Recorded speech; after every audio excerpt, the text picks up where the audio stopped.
केंद्र और राज्य सरकारों के निर्देश पर विश्व भर में बढ़ते कोरोना संक्रमण को देखते हुए अस्पतालों की तैयारी स्थिति को भांपने हेतु मॉक ड्रिल किया गया। जमशेदपुर के एमजीएम अस्पताल में ये मॉक ड्रिल किया गया। एमजीएम अस्पताल के प्रशासक नंद किशोर लाल एवं अस्पताल के कोविड इंचार्ज बलराम झा के नेतृत्व में इस मॉक ड्रिल को संपन्न किया गया। इस दौरान अस्पताल में तैयार कोविड वार्ड, इसकी मशीनें और व्यवस्थाओं का निरीक्षण किया गया। अस्पताल के प्रशासक नंद किशोर लाल ने कहा कि कोरोना से निपटने के लिए हमारे तमाम अस्पताल तैयार हैं और आगे जरूरत पड़ने पर और भी व्यवस्था बढ़ाई जाएगी। वहीं कोविड इंचार्ज बलराम झा ने कहा कि अस्पताल में 200 बेड का कोविड केयर पूर्ण रूप से तैयार है।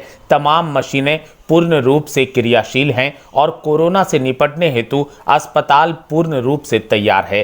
झारखंड टाइम्स से अफरोज मलिक की रिपोर्ट। जमशेदपुर का बाहर का तो पता नहीं, लेकिन मेरे पास अभी 107 ऑक्सीजन बेड है और बाकी एक्स्ट्रा ऑक्सीजन सिलेंडर से करके हम लोग के यहाँ पर में अभी इमीडिएट 250 का कैपेसिटी है मेरे पास, जिसको कि हम तुरंत काम कर सकते हैं।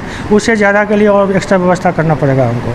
मतलब कह सकते हैं पहले तो कोविड में एक्सपीरियंस नहीं था, अभी सब एक्सपीरियंस डॉक्टर है तो हाँ, अच्छा काम कर रहे हैं। जी हाँ, शुरू से काम कर चुके हैं। उस समय कोई एक्सपीरियंस नहीं था। अब हम लोग 3 साल एक्सपीरियंस आदमी हो गए हैं। यहाँ जहाँ मैं नीचे से लेके ऊपर तक के लिए जितना स्टाफ है, डॉक्टर है, ऑलमोस्ट ऑल को सब कोई ट्रेंड है।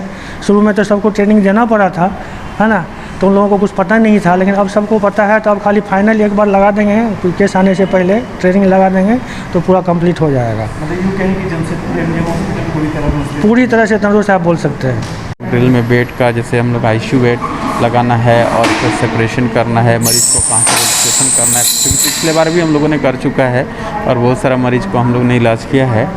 इसलिए इस बार पूरी तरह से ऑक्सीजन से बहुत दिन से बंद है, ये मतलब हॉल बंद है, इसलिए एक बार पूरी तरह सारे सिस्टम को हम लोग देख लेते हैं। तो सिस्टम में कहीं ऑक्सीजन वगैरह कहीं लीकेज उकेज तो नहीं है किसी तरह से, इसलिए एक एक पॉइंट टू पॉइंट हम लोग इसका देख रहे हैं, ऑब्जर्वेशन कर रहे हैं कहाँ। और साथ साथ में जो भी मरीज आएंगे, पेशेंट उस टाइप के आएंगे, पहले स्कैनिंग होगा, स्कैनिंग होने के बाद रजिस्ट्रेशन होने के बाद उसको टेस्टिंग होगा, टेस्टिंग होने के बाद फिर हम लोग उसको किस टाइप की रिक्वायरमेंट है, वो कितनी ऑक्सीजन रिक्वायरमेंट है या सिंपल ट्रीटमेंट का ज़रूरत पड़ता है, तो इस तरह से अलग अलग पेशेंट को हम लोग स्कैनिंग करके अलग अलग जगह पे करेंगे और डिफरेंट टाइप का इलाज करेंगे और जितनी मात्रा में ऑक्सीजन की उसकी आवश्यकता होगी उतनी ऑक्सीजन दिया जाएगा। उसी के लिए आज मॉक ड्रिल हम लोग पीएसए प्लांट का भी मॉक ड्रिल करके पूरी तरह से देख लेते हैं।